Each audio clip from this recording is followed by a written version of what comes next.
You know how we roll here at Making It Up As We Go. We are here for episode 37. Welcome, everybody. Thank you very much for joining us. Let's have a good show, hopefully. I mean, if not, we'll just fake it. It's all good. Let me bring in some folks here. We got Mr. Paul Hammerquist. How you doing, sir? Doing well, doing well. You're used to me bringing you in later. Yes, I am. That's all right. Age before beauty. Here he is, Mr. Paul Corliss. How you doing, sir? Good. Good. And then last but not least, we have not Sean, but we have Matt Haas. Hi, Matt Haas. How you doing, sir? Hello. I'm fabulous. Good. Keeping yourself busy, I suppose. Very much so. Awesome. Possum. All right, guys. Well, let's get to talking a little bit about what we've been working on this week. Mr. Corliss, were you able to do anything this week?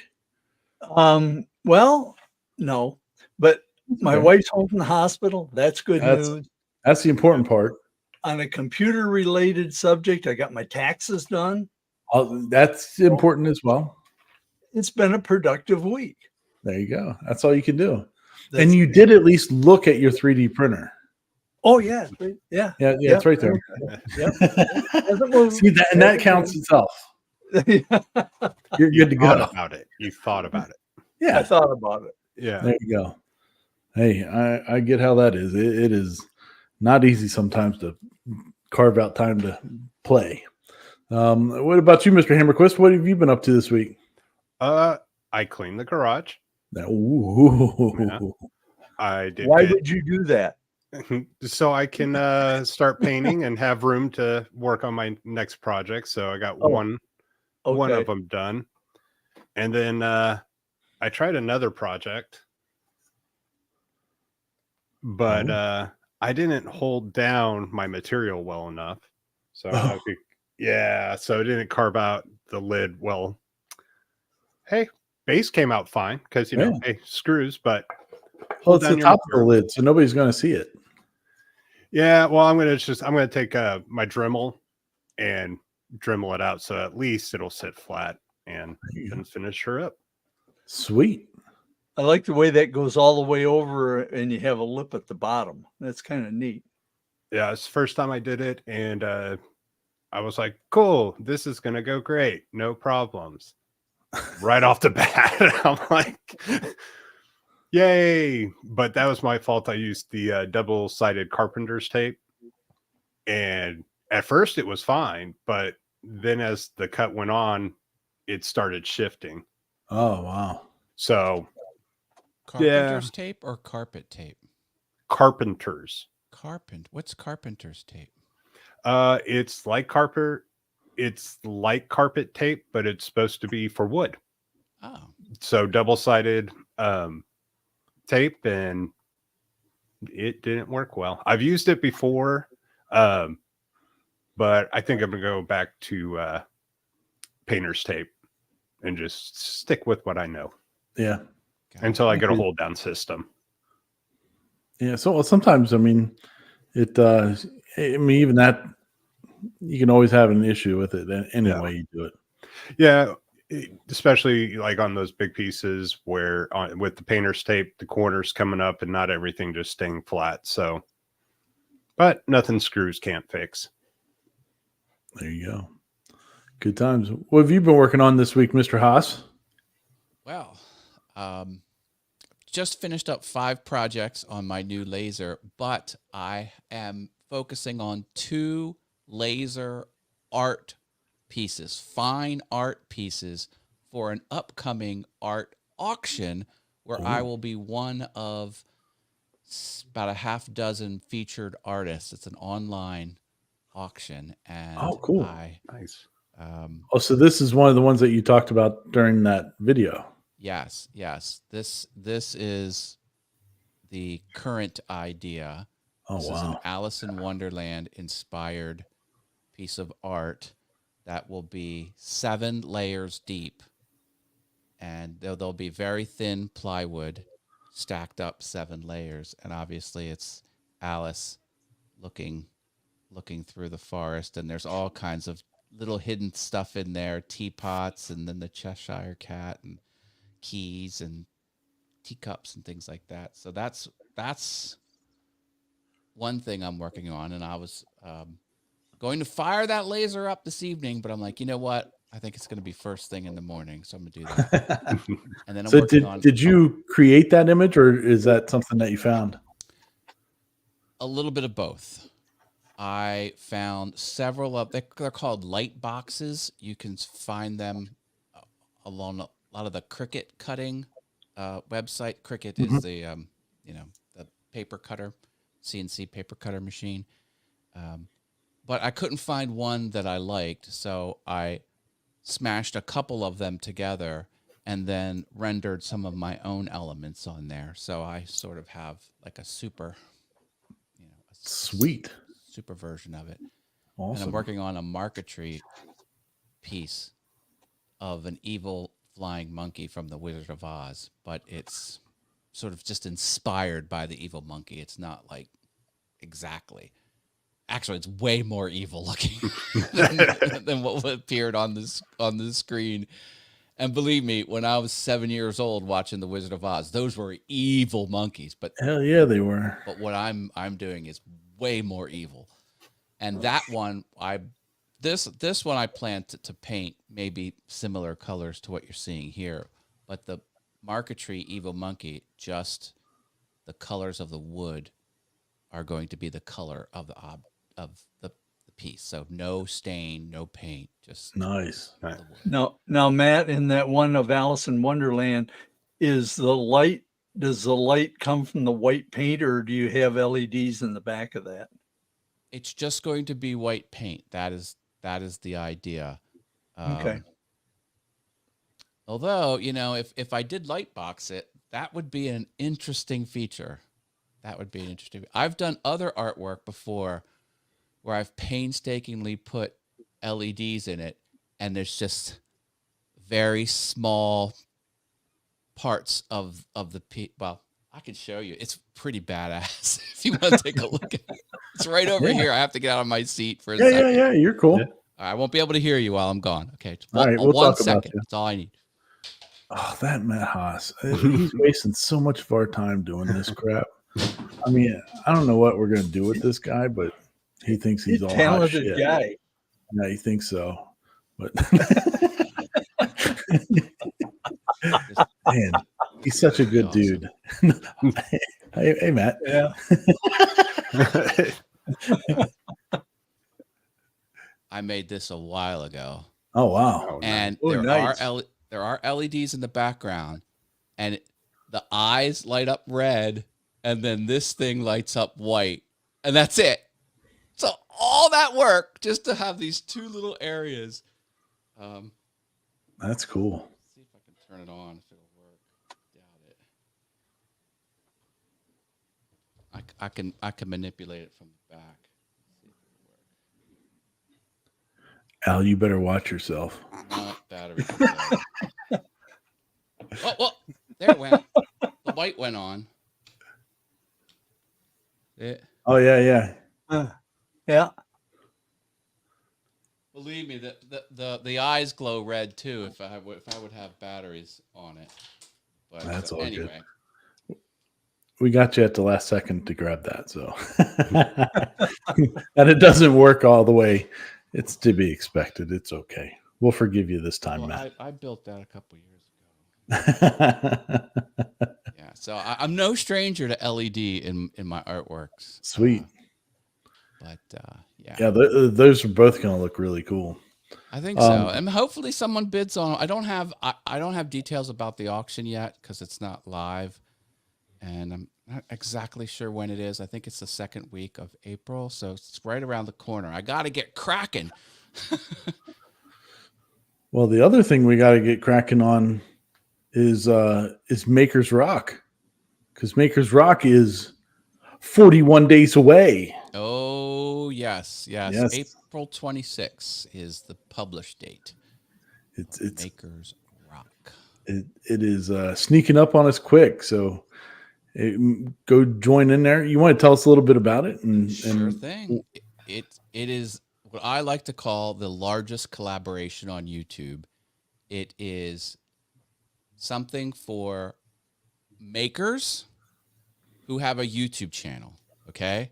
So it's a YouTube thing and maker thing. What we do is we make an album cover out of any material, 12 by 12 vinyl out, not exactly 12 by 12, but the square format album cover. And we pick any album, any genre, any timeline, any decade, and you make a YouTube video of you making it. Okay. And then we all publish the same day. So many people are participating. And then what are the prizes, you ask? There are no prizes. You give away your artwork to someone in your audience. This is the twist. People love to win stuff. And when you collab with others, you get more eyeballs on your channel. That's the whole point of it. The point is to grow your YouTube channel because every participant will shout out all of the other participants, because we share their all the participants share their YouTube channel icon, their channel name, hyperlinks.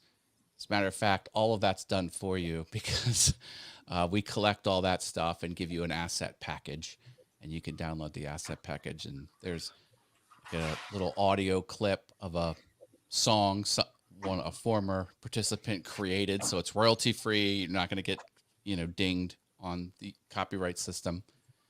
That's what it is. Makers rock, baby. And you run your own cost. Hey, look at that. Notice how dusty it is. I'm back here.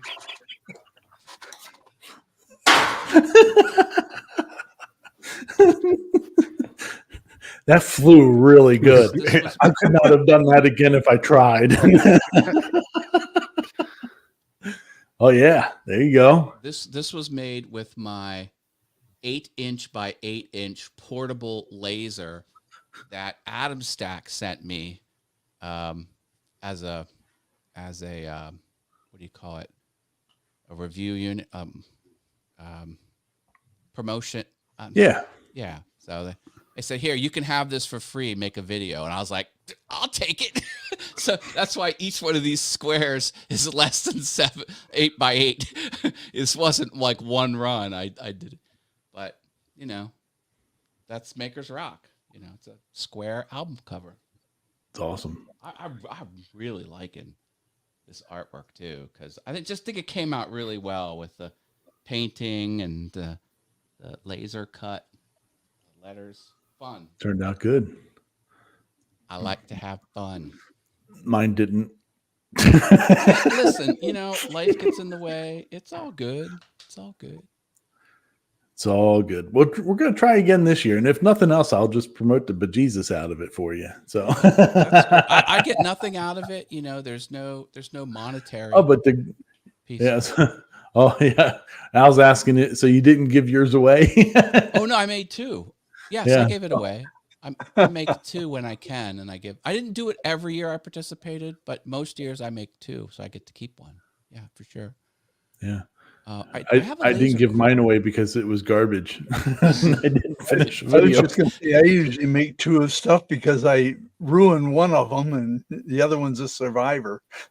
Yeah, there you go. I remember when you were on the show, you were like, here's mine, and it just falls apart in your hand. I thought that was a funny shtick. Yeah, when that was one version of it, and oh, it was bad. So, oh well, it is what it is. Well, so if you're out there and you want to participate, go to makersrock.com, sign up with Matt, and you'll get access to the Facebook group and all that good stuff. And Makersrock.com is where you Get start. to have Thank you, fun. Ryan. Makersrock.com. Sean had a really good one last year. I really he liked did. his REO Speedwagon one. didn't. That turned out so good. He Wow. even had because he used VCarve, which did like the 3D relief, I haven't done that. I haven't reached that. like I I pocket and I edge cut. Yeah. I don't do that. That jumped out at me right away. I'm like, oh, this guy's on Yeah. another level. Yeah, it was really good. It was really good. Because then Um, he used laser, CNC, and 3D printer on his, didn't he? All Yeah. three. Yeah. Yeah. It was Epoxy expert. but getting you know, his next it was done like it was meant. He didn't do it just as a gimmick. Like No. it was the tool for the job. Each one of those Yeah. tools were the tool for the job. It was spectacular. Yeah. Yeah. Yeah, it did really good. Getting a section I have uncut in a corners. laser question, if I could throw it out there, Oh yeah, of because I'm course. still learning. Um, All right. Any suggestions? Here, Dwayne's got a response here. Oh, Can you Go read back it that out? I one. can't. anytime I have sharp inside corners in epoxy, I make that corner a little bit larger, then cut the outside of it after to get this sharp angle. That's probably the best way to do it from what I've seen. So, choosing what layer first is the hardest part. So, Epoxy is challenging because Yeah. it can kind of go places you don't want it to go. And the nature of it being epoxy means it's practically permanent. yeah. Not fun. So, well, for me this week, I didn't get a whole lot of stuff done, but I did make this.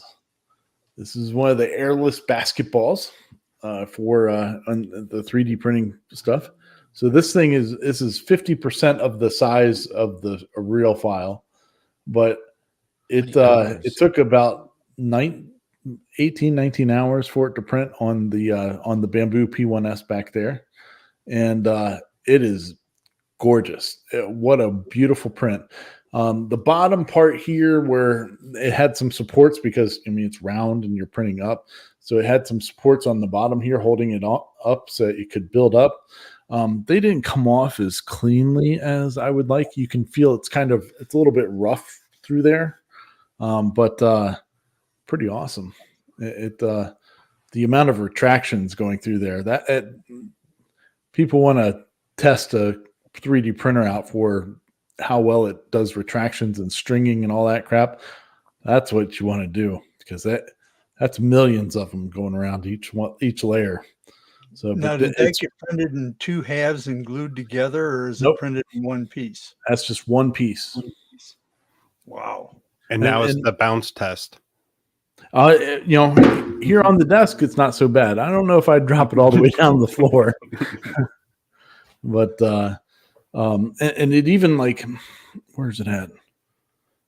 In some of the seams that are coming here for like the basketball thing, there's little holes in it, and they go straight on through. I mean, the precision of it is amazing. So that was a lot of fun to do. I'm gonna start one on the Ender 3 and the Anycubic Cobra 2 that's there, and just see how they compare. I don't think they're going to get as good as this one, because this is such a nice clean print. But we'll see what happens. Did that take a lot of filament? No, this is like it's hollow, so there's no infill or anything inside there. It's just the shell. So it's really not that much filament that it uses. Harry, thank you very much for the compliment there, sir. That was the I put out a planter, right? Yeah, I put out a video last week on, or I guess the beginning of the week or last week, whatever it was, on a 3-picket planter, the ultimate 3-picket planter, as I call it. And it turned out good. My wife liked it. She wanted another one right away, so I had to make another one immediately.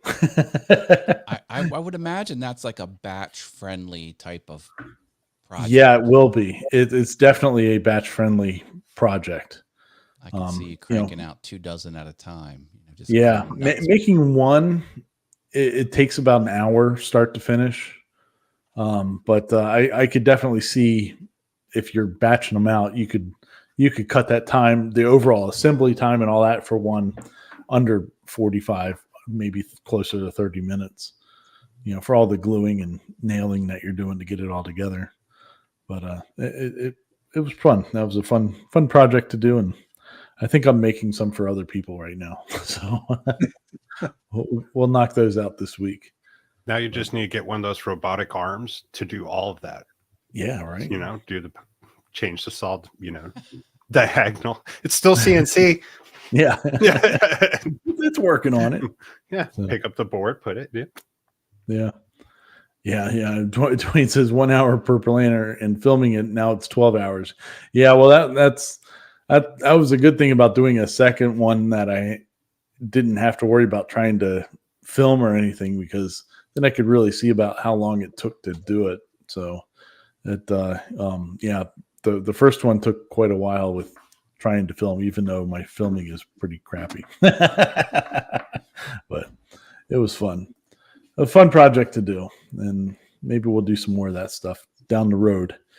Got some fun stuff planned in here. So, and also for the scoreboard. So I haven't had a chance to work any more on that yet, though, but we're working. So good times. Well, let's get talking about some of these other videos that happened this week. One of them we already kind of started talking about here. Let's split us up like this. There we go. That was Mr. Matt Haas's video. Look at that. Woot woot. Yeah. I'm Yeah. glad, See, glad you dug that. That's fun. first 5 projects that you did with that laser, it was the X-Tool, S1, is that the, or which That's one right. was it? The S1, and I got the low powered 10 watt. Yeah, so they've got so many different nomenclatures for all their ones. It's hard to keep up. Well, it's obvious that the company's trying to coax people into the hobby by having a sub $1,000, machine.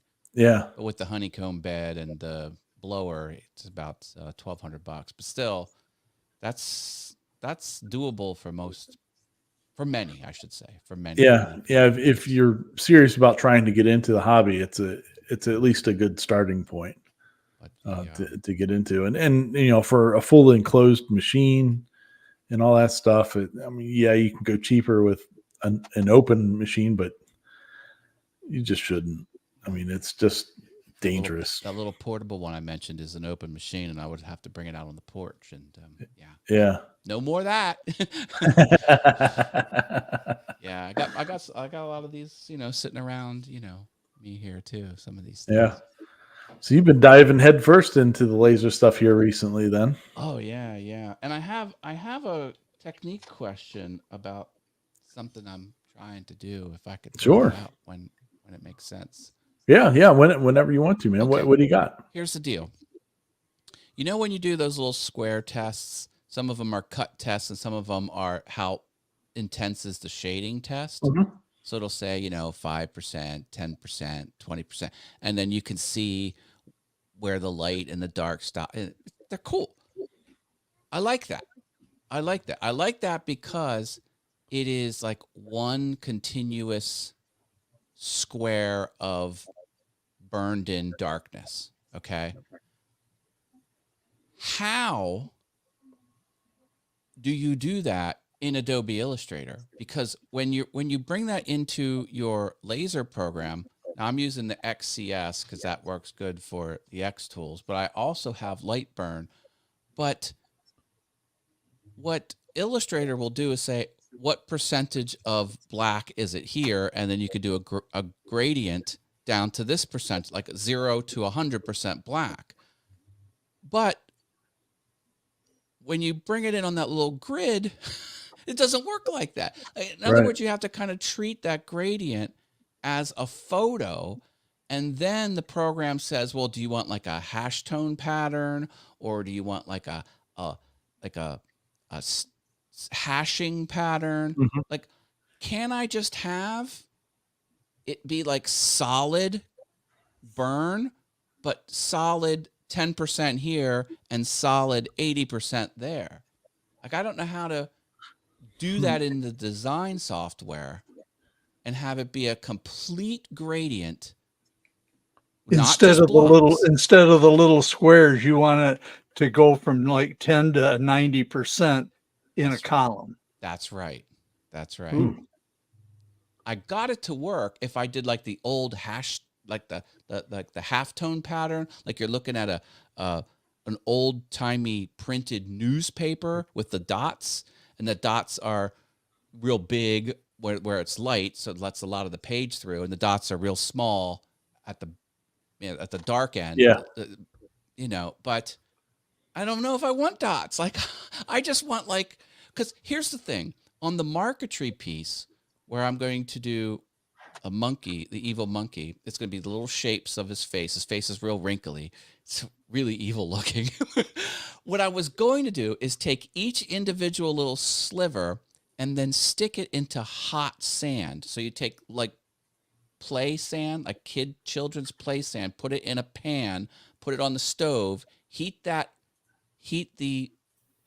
sand up super hot, and then take a tweezers and shove the piece of wood in it just part way, and then And pull you it out, scorch and it. it'll do like a burn gradient on it. It'll Yeah. scorch it. Yeah, it'll scorch it, but Yeah. you could even kind of blend it like dark Right. to light. But I want the laser to do that. How do you do that? I don't know how to do that. That's a good question. I think you would. Oh man, how would you do that? Doesn't Lightburn offer the grid? Yes, Harry's saying yes. It does Yeah. offer the grid test, But that's you have not to that's not define what you're each- trying to do. You have to define each square as a certain percentage. How do you blend it with no little square, no square steps, just one object, light to Yeah. dark? Hmm. When you figure it out, let us know, Matt. Wow. Okay, I thought there'd be an answer. I'm like, did I just stumble upon something that doesn't exist? Maybe I should write software. Maybe. Yeah. Yeah, because I just opened up, I had Illustrator open, so I was like, okay, I went in, I had to rasterize it, and then I used image trace, and it gave me a bunch of squares. Yeah, because here I can. That would be something. That'll be something fun to try to figure out. I'm sure it could be done. Because it would be with like you can. Oh, I'm sorry. Go ahead. like just some kind of image burning. It'll do the lights and darks all in one area. So, I mean, it definitely can be done, but I don't know how you would do it like a test strip like that. In the material test in Lightburn, even though it's a grid, I think you can separate how far apart the grids are. And if you had them butt one up against the other, There you even go. though it wouldn't be a smooth gradient, it would look like a gradient. Well, you could just change the amount of boxes. Yeah, you could do that. Yeah. You could have 100 boxes and go from 1 to 100%. Well, see, Yep. that'd be tough to render. I'm showing my monkey now. This is kind of what it's going to look like. I know it's real Sweet. tiny on the screen, but like for example, his ear here. See how it's dark in this part of the ear, and then it goes lighter. Like that's Mm-hmm. that's what I want. And what I had done is you take the gray into the software and then you say, okay, and it gives you several different patterns that you can do this gradation on, but none of them are solid black to solid white in Right. in a step. And don't get me wrong, the dot pattern looks good. Like if I come here, there is a dot pattern on this. Oh God, maybe this camera. Sorry.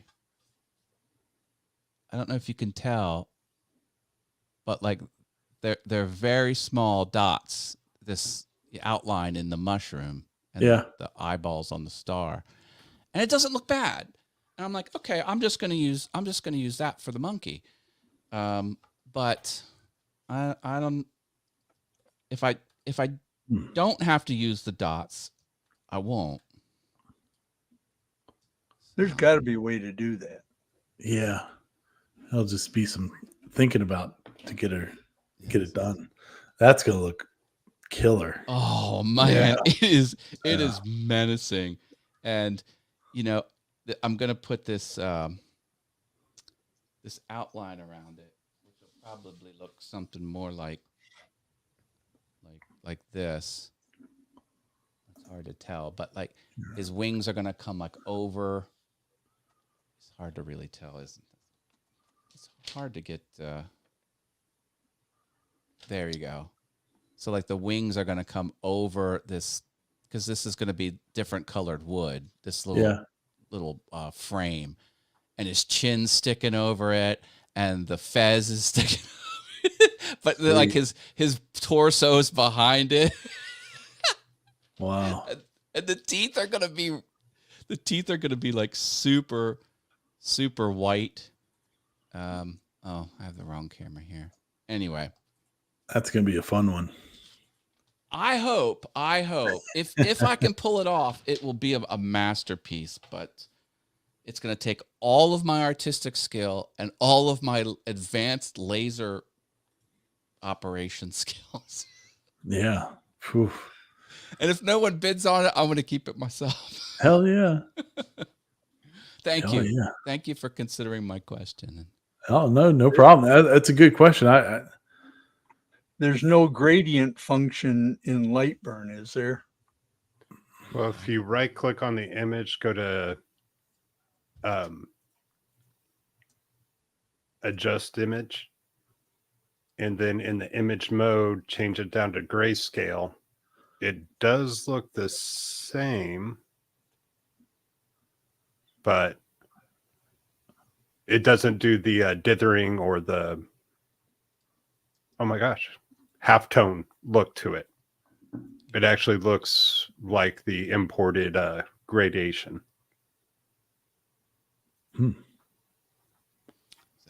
okay, I'm going to do some more figuring out. And if it just turns out to be the dot pattern, I'll be fine with that. But Harry said, what about some of the photo modes? that's kind of what I was thinking of. Yeah. I've been looking at the photo modes in XCS, and I guess I just didn't find one that was exactly the way I'm describing it. Well, Paul Hammerquist is going to sit there and obsess about it until he figures it out. You mean like PayPal? Yeah. Yeah. 30 Which minutes. I got working. Because that personal. I did find out. See, look. So here, they've got these photo modes. This is in the XCS, the bitmap. I think Matt just like process. showing off all of his camera angles he's got. Yeah. Look at that. He's got two of I them thought going it was on at screen once. sharing. Let Look me at all that.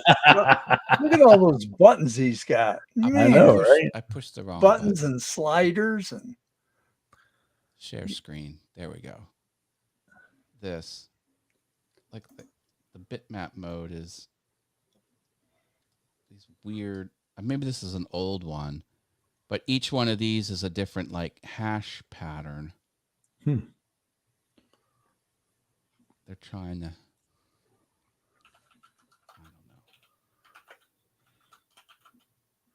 Yeah, that Xtools software is supposed to be pretty good. I've seen some people. There are a couple of the other videos that we'll talk about here tonight. They the one I know has used it for Let's Make a Thing. He uses it, and the other people I've seen use it. It's pretty good software. I think there's like one thing it does that's proprietary to the hardware, and like if you use Lightburn, you don't get access to this special thing that XCS controls. I'm not exactly sure what feature that is. But. Craziness. Yeah, well, we'll figure it out. That's for sure. Cool. It'll Appreciate it. It's going to be a killer project regardless. Either way you do it. I'm really excited about it. Yeah. So well, since I already brought him up, Let's Make a Thing had a couple of projects to do on his laser and was showing them. But this one that's in his thumbnail is the one that I think is going to be big for people in general these days. And the QR codes I think are getting more and more popular. What was it? I was messing with QR codes when they first came out, I don't know if it was first when they came out, but it was, I don't know, 13, 14 years ago or something like that. When I was working for another solar company, I was like, all right, yeah, we got to use these because look, you can just scan them and it'll take you wherever you want it to be, blah, blah, blah. And nobody used it. Like we put it on a bunch of stuff and nobody ever scanned it. But I think now it's really starting to become more popular. But he's showing in that Xtool software, he was making some keychains, made some planner pointers, and then he made this little guy. I'm actually making one of these for a guy that I know here in town that he's opening up a restaurant. And so I'm going to be like, put your here's one for free. This is what it looks like when you can scan it for your menu. Ta-da! There we go. Let's make some of these for you. So it was good video. There's free tools that will make those designs for you. You put in the URL and then you can subtly change it. Some have sort of rounded pixels and some have square pixels. They all work. Yeah. So you can kind of just do a little bit of testing to see which one you like the best. But, I think you can do that right in Lightburn too, can't you? Yeah, they do have a QR maker in Lightburn. Yeah. So very nice. Pretty sweet. So months ago, we started talking about the big giant 3D printer, the Elegoo Orange Storm Giga, and they are starting to show up at people's places. There's been a couple of unboxing videos this week. Uncle Jesse's got pallet? This thing. That's one 3D printer in those two giant boxes. It's insane how big this thing is. What's it's the so use cool. case for something that large? Well, this other video that we have here, this boy in space, this is the first one that I saw that came up about the Orange Storm. He made a giant vase. So it was like a vase that you would normally do on a regular size printer, but he upscaled it by 450%. So it was like 3 feet tall. My goodness. and it was pretty.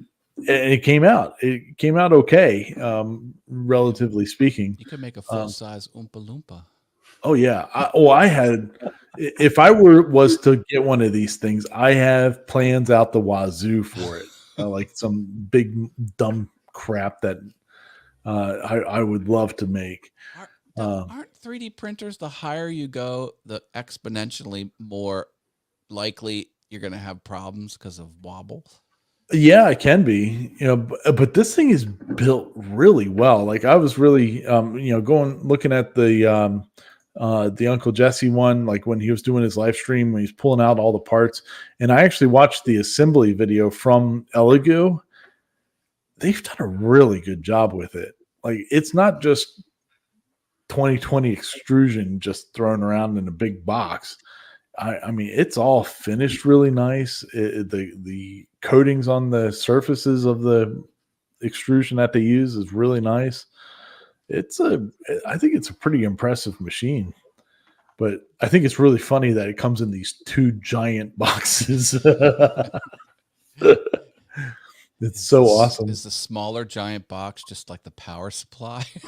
It's like the bed. Yeah, I think there's the one. I think the one he has his foot on, because if you look at them, the boxes are actually the same length and width, but their depth is different.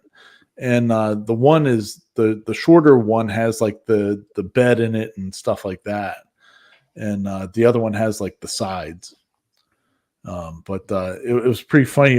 When I was watching this one from this It's Boy in Space, he was talking, I guess he has like a 1-bedroom apartment. So he's got this big giant cube sitting in his 1-bedroom apartment. And he was printing out this vase, and he said he woke up in the morning and as it was going, and it was like 80 degrees in his apartment because it's got 4 giant heat beds at the bottom. And they're just cooking all night long, open air. And I was like, man, that's pretty crazy. But it turned out pretty. The vase that he shows in this video, it turns out pretty good. Towards the top, it gets a little bit wonky because when you do something in vase mode, it's one extrusion perimeter doing whatever the design is, and so as it's moving around up there, if a breeze came through or whatever, it's kind of moving the whole thing a little bit, and so the upper end of it wasn't perfectly printed, but it was because it was only one extrusion. But it was really, I was like, yes, I want one. My wife is going to kill me when I get one of these things. I'd be interested in like real use cases, not like I'll do it because I can. Like, what's the business ROI of something that big? Well, I've seen some bigger ones. There's this one car channel that I watch. It's called B is for Build, and he was building. What car was it for? I think it was a Mustang that they were building, and he was going to print the entire front bumper on this. It was like a $20,000 3D printer, but it was like it was like 2 or 3 feet deep and like 6 or 8 feet wide was this 3D printer, and it was crazy expensive. But that was what he was using it for, was to build preliminary body parts for a car. I had some plans for this thing. If I get one, it'll be cool because I'll get make to a full size R2D2 just like on the you back. could. I mean, you literally could like do the whole center thing all at one go. It's huge. But the space that thing is going to occupy is nuts.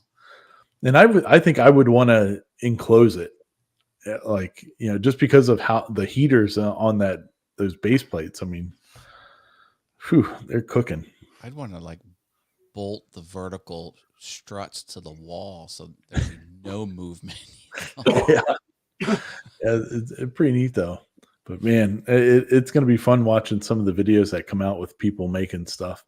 The only thing I want a 3D printer for is to make the Piranha Plant from Super Mario Brothers. There you go. That'd be cool sitting on my desk, a Piranha Plant 3D printer. All right, I got to write that one down for you. We'll get on that one for you, Matt. Lego makes a Lego Piranha Plant. Yeah, about like the right size, but I don't want it out of Lego. I want it to look like the Piranha Plant without Lego. The Lego ones, man, they got all kinds of stuff for Mario. They have like a little TV that you can actually play a level on. What? Yeah, it's nuts. Like it looks like an old school CRT TV, and you spin a knob on it, and the level will rotate around the screen. Yeah. And you have Mario on there, and you make them jump to the different things. It's pretty crazy. And if you have a special Mario one, you put it on there, and it'll there's like some sort of sensor in it, and it'll actually make the noises when he jumps and stuff like that. It's pretty crazy. Yeah, there's some. I love it. One bit. Oh, there you go. That's a good question. If you could only buy one bit, a Downtown Jenny or a compression, I guess it depends what you're going to use it for. Yeah. Downtown all the way. I think, I'd be Downtown. Yeah. But if you're cutting out a bunch of plywood, the compression is great. Yeah. Yeah, that compression bit just flies through it. So there's you'd have to use the all kinds of bit good in use one cases, pass, though, right? no, you just have to make sure you engage. I forget the actual whatever the up part and the down part in one pass. Got it. So as long as you do that, you're going to be good. Heck yeah. Oh, let's see here. Mr. Fisher, he had a good video out this week. Hit it out of the ballpark again, didn't he? Yeah, he did a good job. I like this. This is a cool project. Gaming accessories are big money. Yeah. People go nuts for them. Made a whole bunch of different hex, shapes, and then had different slots and compartments in them, so you could use them for different card games and stuff like that. And then there's the coolest part about them though is the magnets that he put into the side, and so that they'll lock together for playing. So it's in keeping that straight. Which ones are the polarity? Oh man, yeah. Oh, that would have been a mess. Yeah. I'm getting ready to deal with a project that has to deal with those. Pretty much, they're probably the same magnets. I got them right here. These little neodymium. I think they're 6 millimeter or something like that. Wide magnets, and they are pretty strong for what they are. I'm doing something for the laser. I'm going to do a quick disconnect for the exhaust. Since my exhaust goes out, is in another room. If I need to pull the laser out, I have to go into the other room and reach into the side there and unscrew it. And what a mess to be able to pull the laser out. But with this way, I'll be able to just, clock it on there and it'll go. These are the 3 millimeter ones. Okay. And so that's, come on. Why does you want to work? I swear, every time. But that's 3 millimeter, and it's they're holding to each other. Yeah. Through there. And I mean, that's just the smallest one. So sweet. Doesn't matter. It does not, my camera does not like small things. No. Does not like it. No. But yeah. Drew's. I forget to say this every week, but if you want to see any of these videos, they're in the description. There's links to all of them down there, so you don't have to write them down or anything. I've got direct links to all the videos, especially Matt's. You should go watch Matt's. Like, share, comment, subscribe. There you go. But yeah, this is especially if you like playing games, going to having game nights and stuff. That's a cool project to do. So I think he was selling the files. I think he says $5 in the video. So pretty sweet. Should get them. Definitely check them out. Let's see here. Going back to 3D printing stuff. This guy, I've never watched him before, but he's evidently got a big following. This guy's name's Morley Kurt, and he tried to start a sidewalk 3D printing business, doing pots for little succulents. I saw that thumbnail. I didn't click on it. I should watch it. It's pretty funny. I mean, because he's he has an Elegoo printer and he goes to Home Depot and spends like $125 on these succulents, and then he spends 15 minutes designing a pot and then prints them out and takes them to this sidewalk fair thing, I guess in California, and the results are kind of funny. Nice. Most people are just like, wow, this is cool seeing a 3D printer. Nobody was buying the plants. Oh, no. I think he sold like 2. This is brutal. Yeah. But the pots were cool, and it was really, he goes through how he was designing the pots and everything, and in Fusion 360, and it works the way he was doing it. It was like, oh, that's cool. That I'd like to work on that and try to make something like that myself. Just for my wife's benefit. She did. Oh, a couple weeks ago, or probably a month or so ago now, I think I showed the little cactus planter that I made for her. She did get a plant for it last week, and it looks cute. So it's actually functioning. It's not leaking water everywhere. It's actually doing what it's supposed to do. So that's pretty cool. There you go. Let's see here. I think. And then there's STL Woodworking. So this is Greg Goddard. So actually, I had Greg on my CNC with Me podcast this week on Thursday, and we were talking about his CNC journey and all that stuff, and what he's up to. But this is his latest video that he did. He does inlays a pretty cool way. He does it instead of with a V-bit, especially he mainly, I guess, uses this for doing cutting boards. But he does it with a ball nose bit instead. And because it gets so much more vertical into the space, I guess, is what I'm trying to say. But he walks you through how to set up all the tool paths and stuff like that. He does a Georgia Bulldogs inlay that turned out beautiful and pretty cool setup. I dug it. I thought it was pretty sweet. Yeah, Greg's a good guy. It was nice talking to him. He's a member over there at CNC with me, and a lot of fun. So Trade Skillers Anonymous asked a question about that podcast. Are they available after the fact on the CNC? Yeah, they are. They should be listed over on the site. I forget exactly how you get to it. I'll have to look and get back to you on that, JR. But yeah, they are available afterwards. So you can pull them up. Mr. Cody Elkins was even in the chat on that one. So it was nice seeing Cody on there. Appreciate it. So, but yeah, Greg's doing some really cool videos with that. His channel's really blown up here in the last 6-8 months or so. If you go, it's kind of funny if you look at his videos and stuff like that. Like 6 months ago, he had 1,000 subscriber giveaway thing. And then like a month later, it was 5,000. And then a month later, it was 10,000. And now he's at like 22,000 people as subscribers. It's like, man, what the heck did you do?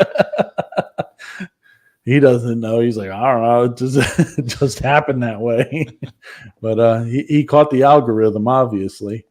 And in his channel's doing really well these days. So congratulations to him on that. But yeah, his videos are really good, especially if you need a walkthrough on how to do something like these inlays. It's very good to sit and watch how he does it and walks you through how to do it. So check those out. I figured the last thing that I would bring up today would be something a little different. Just like some of a video that I like, that I've liked watching this past week that isn't in our normal realm of stuff that we talk about. And that video this week is going to be Super Fast Matt. Super Fast Matt is building an off-road Viper. This is the coolest car on the face of the earth right now. He took a 1999 Dodge Viper that was completely stock and then is now trying to build it to be an off-road vehicle. But he's doing it all the right way. Videos. Yeah, it's kind of, I think so. I first ran into him because of he has an old Honda convertible, and he put a Superbike motor into it and rips that thing around all over the place.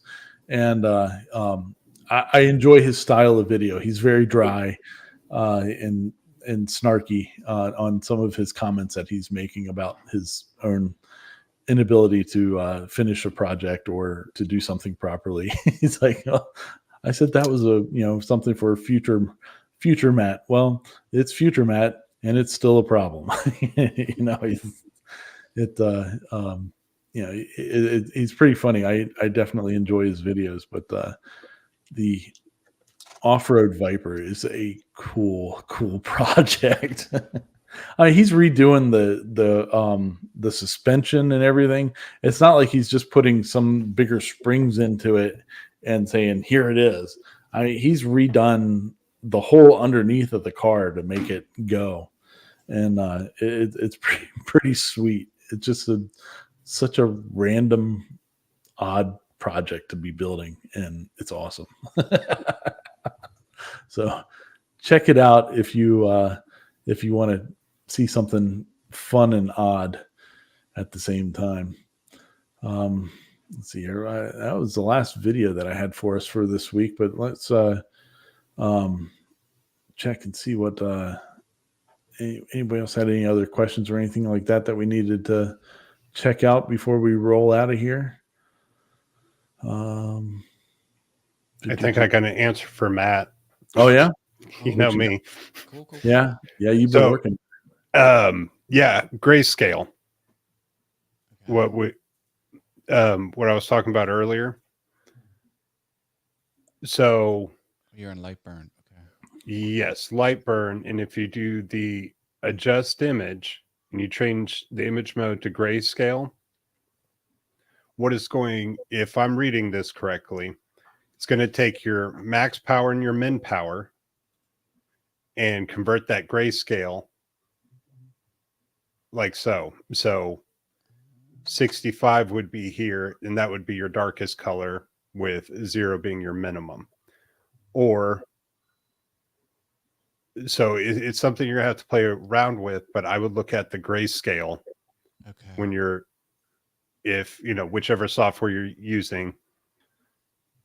So but- you give it the gradient and it adjusts the power accordingly. Right. So I took, this gradient right here, saved it as an SVG, imported it. It imported the SVG, right click, adjust image mode, grayscale. And then you just play with your max and min power. Got it. Cool. Yeah, I'll try and find an XCS equivalent of that. Sweet. Or maybe I'll just use Lightburn with the X tool because it is compatible, I'm told. Sweet. Thank you, Paul. Number 2. It's about to sound like a Dr. Seuss book in here. Yeah. There you go. Paul Paul 1, squared. Paul 2.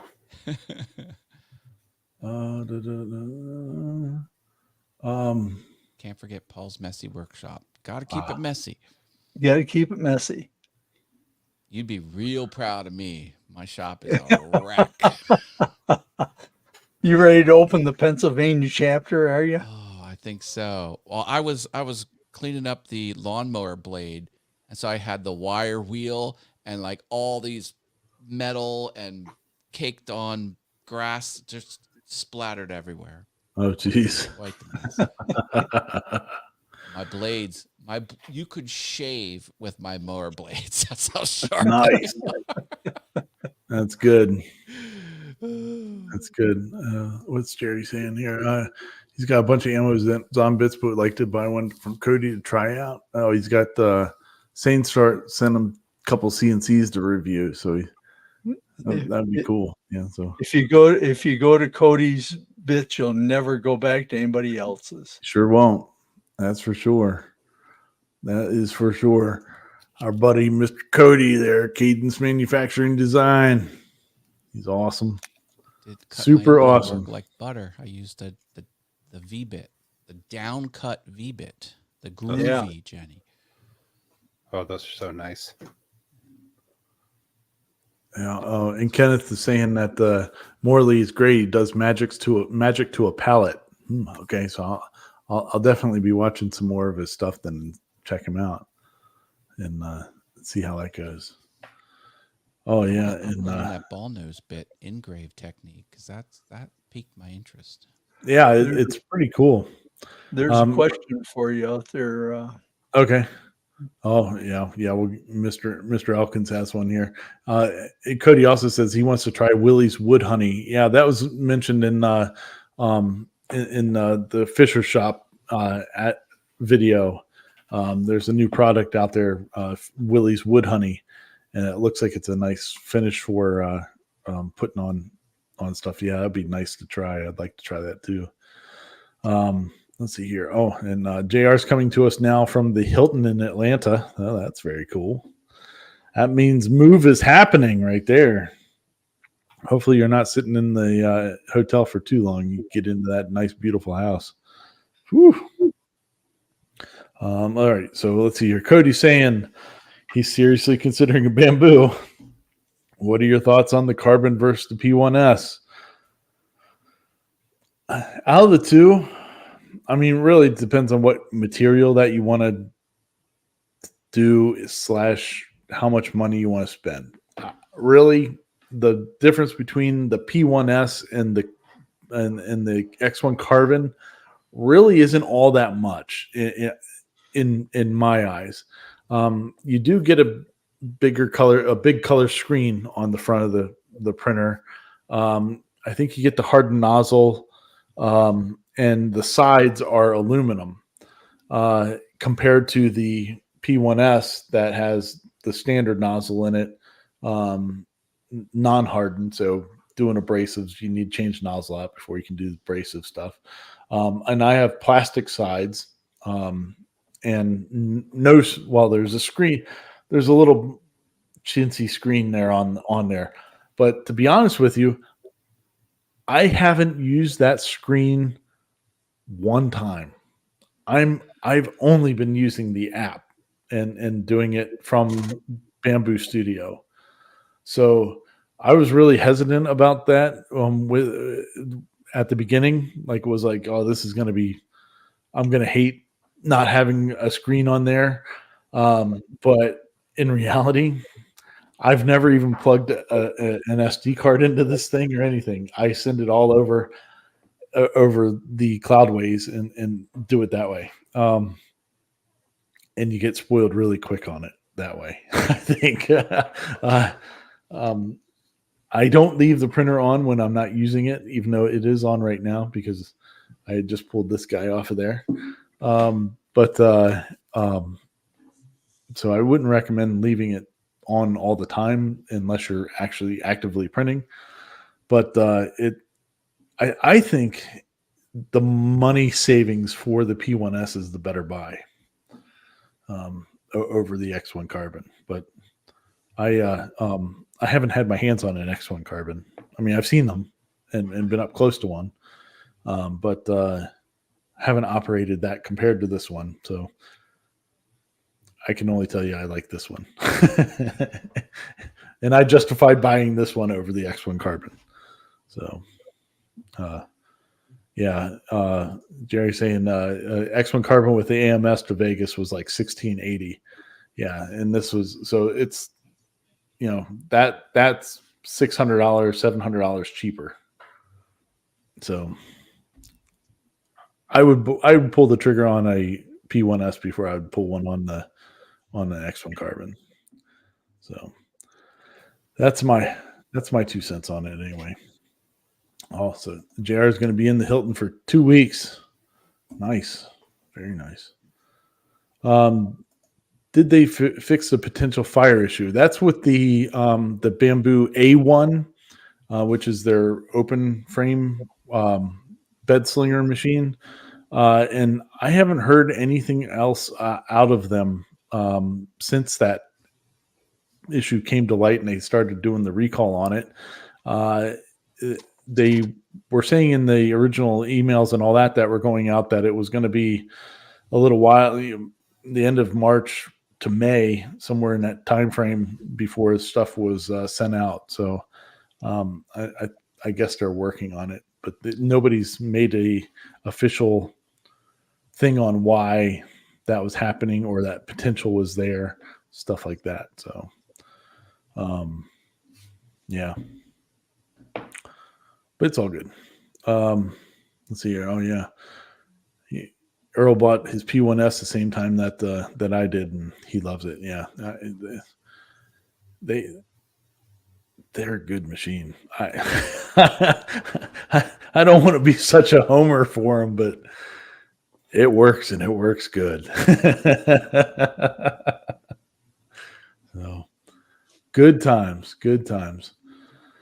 All right. Well, let's we've been at this for over an hour, so I guess it's time to wrap her up and get out of Dodge. Mr. Corliss, you have anything else for us this week? Nope, I think I've done my share for tonight and You got it. got nothing else. Paul's Messy Wood Shop on YouTube. Go Yep. subscribe if you Yep. haven't. Yep, and that's a place where horizontal surfaces are my enemy. Good times. Mr. Hammerquist, anything from you, sir? No, but if you're watching, go hit that thumbs up button Oh, I appreciate that. and Glad go you- check out Maker's Rock. Right? No, see, I'm confused. 41 days left to go. So you don't have a whole lot of time to get in there and get a project done, but it only is like a 12 by 12 area. So you can do it. I believe in you. Mr. Haas, anything from you, sir? Just makersrock.com and awesome wood things on the YouTubes. Good Stream deal. Monday through Friday on Awesome Fun Things, my vlog channel. If you want to check that out, 8:15 a.m. in the morning. I'm up to 651 episodes. Man, I like to stream yeah, you do. and do funny things like pretend Windows is crashing.